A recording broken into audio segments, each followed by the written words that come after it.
সামাজিক যোগাযোগ মাধ্যম ব্যবহার করে স্কয়ার গ্রুপের নামে প্রতারণা করা হচ্ছে বলে অভিযোগ পাওয়া গেছে। সোমবার এক সতর্কীকরণ বিজ্ঞপ্তিতে এ তথ্য জানিয়েছে স্কয়ার গ্রুপ। সতর্কীকরণ বিজ্ঞপ্তিতে স্কয়ার গ্রুপ জানিয়েছে, সম্প্রতি অজ্ঞাত পরিচয়ে কিছু অসাধু ব্যক্তি স্কয়ার ইন্টারন্যাশনাল নামে একটি ফেসবুক পেজ তৈরি করে স্কয়ার গ্রুপের জন্য ফান্ড সংগ্রহ করার চেষ্টা করছে।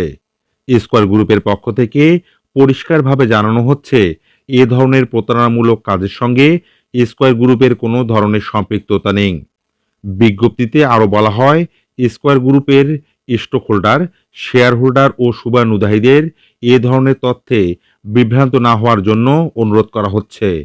পাশাপাশি ফেক ফেসবুক পেজটির ফাঁদে পা দিয়ে প্রতারিত না হওয়ার জন্য সবাইকে সতর্ক করা হচ্ছে।